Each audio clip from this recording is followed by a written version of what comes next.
Você sabe a diferença entre a associação, cooperativa e sindicato? Pois não se preocupe, nós vamos explicar tudo para você. E quem vai me ajudar nessa tarefa é o assessor sindical da CNA, Evâncio de Deus, que está aqui no estúdio. Muito bom dia, seja bem-vindo. Bom dia, Marcelo. Bom dia aos produtores rurais, aos nossos sindicatos do sistema CNA-Senar. Olha, Evâncio, quais os princípios, então, que norteiam a organização dos produtores rurais? Marcelo, os princípios básicos da organização de produtores são os seguintes: é a coletividade, o associativismo, cooperativismo e o sindicalismo. É de fato, Marcelo, a gente pode perceber isso na nossa vida cotidiana, na nossa sociedade. A convivência socialista e associativista, ela permeia em todos os campos da nossa sociedade. A nossa organização simples, até quando a gente vai organizar um jogo de futebol, a gente tenta identificar os parceiros, os amigos para formar um time.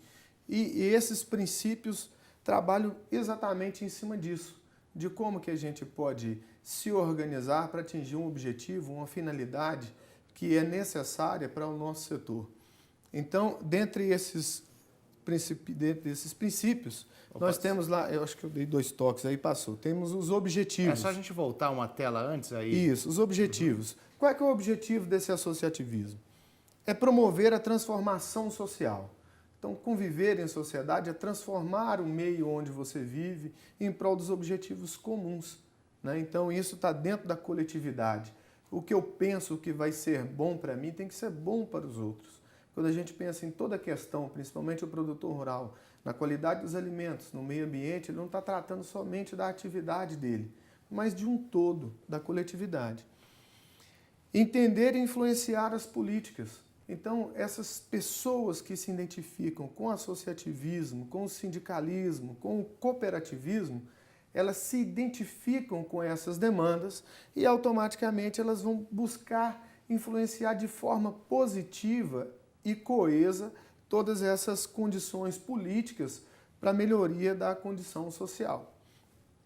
E a busca de soluções e viabilidades econômicas.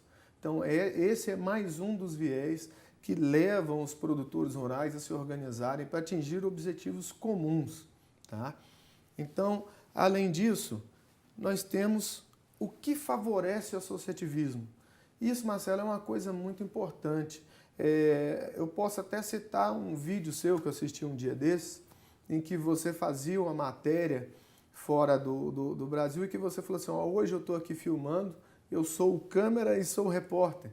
Você falou assim, a dificuldade é o peso da câmera que eu tenho que montar, buscar o ângulo e tudo. Então, assim, às vezes você consegue fazer algum tipo de trabalho sozinho, mas o esforço é muito maior, desgaste é muito maior, o tempo que se leva para o resultado pretendido é muito maior do que aquele quando você tem uma equipe. Hoje a gente está aqui no canal do produtor transmitindo em rede nacional e a gente tem toda uma equipe por trás desse trabalho que é feito, que facilita e traz uma melhor qualidade para o que a gente vem apresentar. Então, o que favorece o associativismo?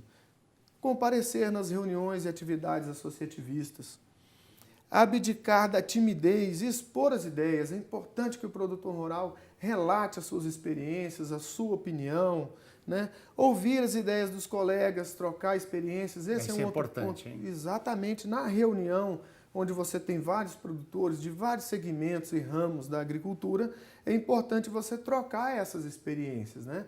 Há pouco tempo a gente viu uma matéria falando sobre a condição das moscas lá na plantação de cana, que está afetando também os pecuaristas. Então, precisa reunir esses dois grupos de produtores, trocar ideias de como fazer para combater a mosca, como é que faz para diminuir a condição do uso do sulfato.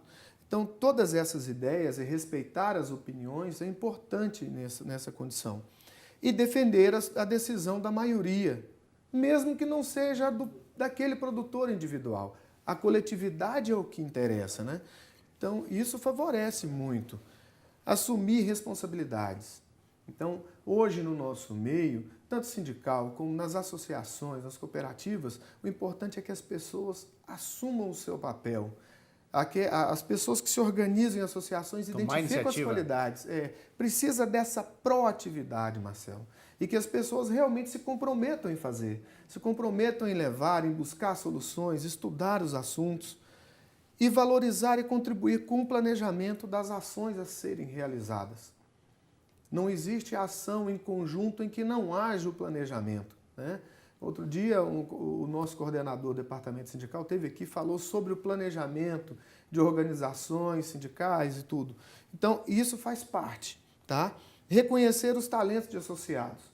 Você vai ter aquele produtor rural que ele é mais organizado. Se destaca, ele é mais proativo. Você vai ter um que ele é mais vinculado ao meio político, outro mais ao meio social. Tem pessoas que têm uma criatividade maior para fazer o entretenimento das pessoas, para agariar mais associados. Então, essas são pessoas importantes e peças chaves para formar um grupo coeso, cada um com a sua especialidade, cada um com a sua qualidade, contribuindo melhor para esses produtores. E aí, Marcelo, nós dificulta, temos algumas coisas que dificultam essa. Então, a gente precisa, quem está nessa frente, precisa observar isso e, às vezes, mudar até mesmo o comportamento. Então, faltar às reuniões, às atividades, é uma coisa que não contribui com a associação, né? Dificulta muito, porque você tratou um assunto e numa próxima reunião você perde mais um tempo para tratar de novo. Ficar calado, não dar as opiniões sobre os assuntos, então ele permanece na inércia, o produtor precisa deixar isso e buscar o que interessa para ele. Reclamar do que foi deliberado. Decidiu-se uma decisão, tomou-se uma decisão na Assembleia, e aí vai ficar o tempo todo reclamando, discutindo. Não, foi decidido, foi decidido. É voto da maioria e vai ser importante para todo mundo e a gente apoia a decisão. Esse é o princípio do associativismo. E deixar o peso das obrigações somente para os outros. Fala assim, já tem 3, 4 pessoas que estão tomando frente, então eu não posso contribuir. Toda e qualquer contribuição intelectual, financeira, de qualidade ou de troca de experiência é sempre importante, principalmente para uma categoria igual a nossa, categoria que é a agro e da pecuária.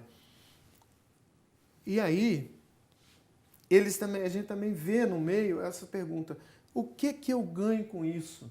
Até mesmo antes de fazer algum trabalho, antes de conhecer o planejamento, quais são as etapas que a associação vai ter que cumprir. Então, buscar auferir ganho ou resultado antes de se dedicar. Então, para se ter um ganho, para se alcançar algum objetivo, a gente precisa contribuir, a gente precisa entender, a gente precisa colaborar, né? Atuar isoladamente. Então, atuar isoladamente também é um ponto que dificulta. Já foge do conceito. Já foge do conceito de associativismo. Nós estamos juntos para agir em comum. Então, eu necessito de insumo, de adubo. Eu preciso de água, irrigação. Então, a gente junta as necessidades e age junto, né? E esperar que as coisas caiam do céu.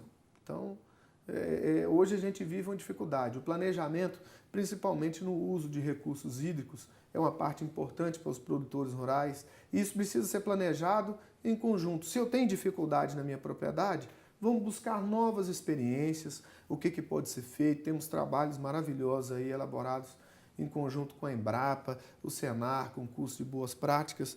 Então, não é só esperar a chuva.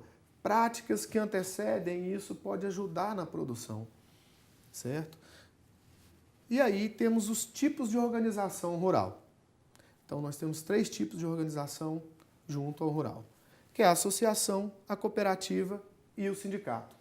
Cada um tem uma forma de atuação, certo, Marcelo? Então, a gente vai começar aqui com a associação. A associação é uma sociedade civil sem fins lucrativos e econômicos. Então, ela não estabelece um número mínimo, tá? Então, é no mínimo 2 pessoas e o que comporta são taxas e doações, tá? Não possui capital social, escrituração contábil dela é simples e a comercialização é efetuada direta com o produtor. Tá? A cooperativa é uma sociedade simples, mas de fins econômicos e comerciais, mas sem fins lucrativos. Tá? Ela recebe as contribuições por taxa de serviço cobrado sobre as ações, tem capital social formado em cotas e partes E a escrituração contábil é um pouco mais complexa, até porque trabalha em cima das operações comerciais. E a comercialização é realizada diretamente com a cooperativa, ou seja, a cooperativa é quem faz a divulgação do produto, a venda, a comercialização. E a última forma, o sindicato. Sindicato, sociedade civil, sindical sem fins lucrativos, arrecadação e mensalidade através de contribuição sindical obrigatória e facultativa, não possui capital social, a escrituração contábil também é simplificada. E apenas, nesse caso aqui, ela auxilia os sindicalizados nas transações individuais em exercer atividades econômicas de impedimento legal, ou seja, ações trabalhistas, coletivas. Então, Marcelo, finalizando essa exposição inicial de diferenças do que são cada uma, a organização dos produtores rurais é o principal caminho para o fortalecimento do setor rural brasileiro. Sem dúvida nenhuma. Muito obrigado ao assessor sindical da CNA, Evanilson de Deus. Muito obrigado pela participação. Eu quem agradeço a todos os produtores rurais brasileiros, ao canal do produtor, aos dirigentes sindicais do Sistema CNA-Senar.